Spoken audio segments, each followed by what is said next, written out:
Untuk publik, akses publik bisa dilihat di SID, Sistem Informasi Desa, sid.kemendesa.go.id ya.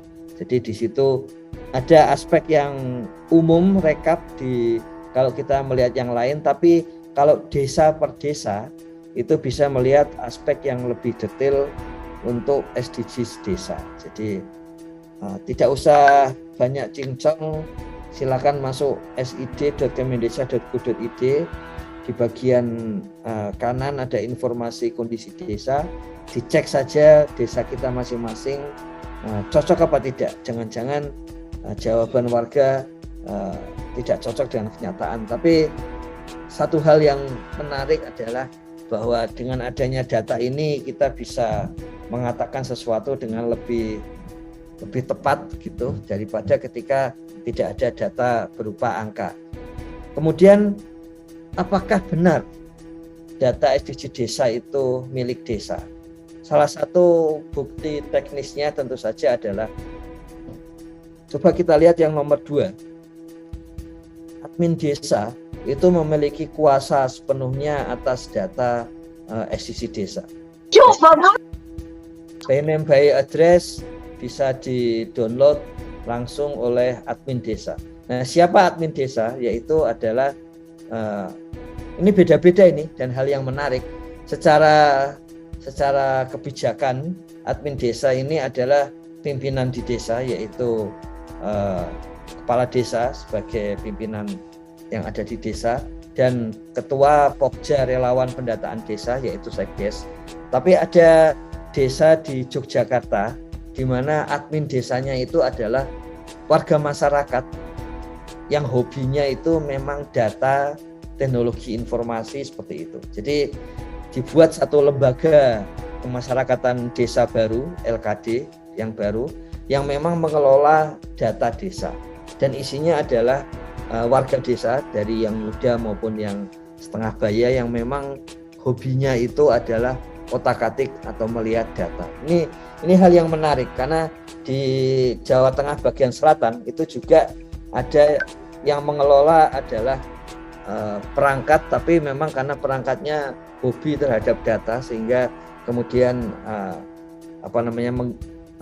ada kelompok kecil di situ yang memang mengelola data SDG desa. Coba bayangkan bahwa sekarang masing-masing desa tidak diharuskan misalnya harus sekdesnya, harus KUR pemerintahan atau kasih pemerintahan, tapi di situ bahkan sudah ada warga yang memang hobinya itu data ya. Jadi kalau istilah Gus Salim, kalau sudah hobi itu sudah tidak ada bedanya antara kalau di tempat Kementerian Desa disebutkan kalau namanya hobi ini sudah tidak ada bedanya pegawai swasta maupun pegawai negeri ya.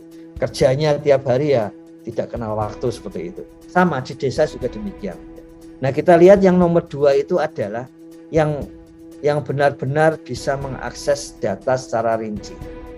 Yang nomor 1, pendata memang tugasnya adalah mengisikan data, tapi admin kecamatan sampai pusat itu hanya bisa melihat data atau view.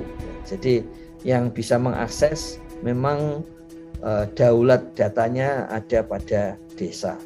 Salah satu mungkin yang menarik adalah bagaimana data SDG desa bisa dirumuskan, bisa digunakan untuk menentukan siapa warga yang miskin dengan berbagai pendekatan kemiskinan yang muncul sampai saat ini.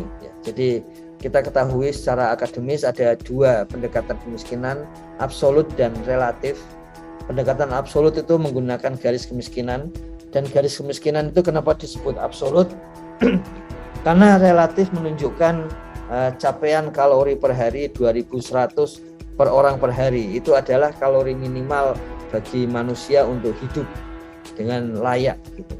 Jadi kalau kurang dari 1800 kilokalori per orang per hari, itu mestinya akan terjadi busung lapar, akan terjadi kelaparan, kekurangan gizi dan sebagainya. Makanya patokan kemanusiaannya untuk garis kemiskinan adalah 2100 kilokalori. itu kemudian dirumuskan. Bapak Ibu sekalian bisa melihat di dalam, kalau kita beli makanan itu disebutkan di situ 1 liter dari air ini senilai sekian kalori. Ya. Kemudian kalau kita membeli macam-macam begitu, di dalam buku makanan kelihatan misalnya 1 omelet itu sama dengan sekian ratus kalori dan sebagainya. Nah, berapa harga telur yang nilainya 400 kalori itu? Berapa harga nasi sekali beli yang nilainya 600 kalori? Misalnya seperti itu. Nah, berapa harga beli kalori itulah yang kemudian dikonversi menjadi garis kemiskinan. Jadi kalau sekarang garis kemiskinan di Indonesia untuk desa sekitar 430.000 per orang per hari, itu artinya adalah kira-kira setara 2.100 kilokalori selama 30 hari. Jadi kemudian ketemulah angka, kalau itu harus membeli makanan berapa harus dan sebagainya, ketemulah angka 430-an ribu per orang per hari. Yang kalau ekstrimnya itu adalah 80% dari angka itu. Kenapa 80%? Itu kira-kira sama dengan 80% dari 2.100 kilokalori per orang per hari. Berapa 2.100 kilokalori per orang per hari? Kalau 80%-nya berarti kan dibagi 5. 2.000 dibagi 5 sekitar 400. Jadi dari 2.100 itu ya angkanya sekitar 1.700 kilokalori per orang per hari. Itu angka-angka yang memang per orang itu adalah angka minimal untuk bisa hidup.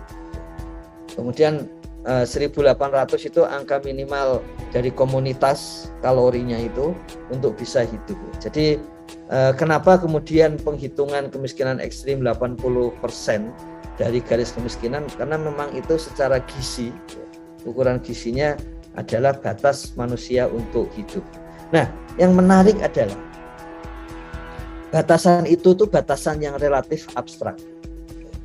Tapi BPS sudah merumuskan berapa garis kemiskinan, dan bagaimana kalau kita punya data tentang pendapatan atau data pengeluaran, kita tinggal mengambil garis kemiskinan masing-masing kabupaten.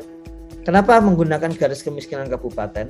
Karena itu adalah garis kemiskinan yang paling implementatif di level terbawah.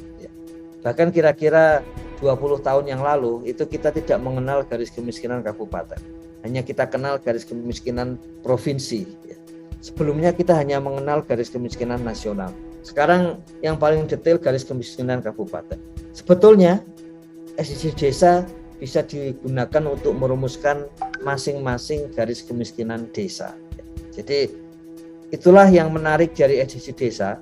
Datanya bisa diolah dengan pengetahuan manusia saat ini untuk menjadi indikator-indikator sampai ke level desa. Jadi kalau ada orang yang mengatakan bagaimana membangun desa yang jumlahnya banyak, kalau kebijakannya itu sama untuk setiap orang, kemudian dibuatlah kebijakan yang berbeda-beda yang membagi Indonesia Barat dan Indonesia Timur, masih kurang itu.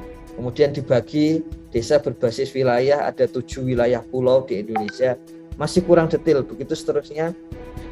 Tapi sekarang kita bisa ambil jalan pintas. Bagaimana kalau membangun itu benar-benar berbasis kebutuhan masing-masing warga desa. Itulah yang bisa digunakan di dalam data SDGs.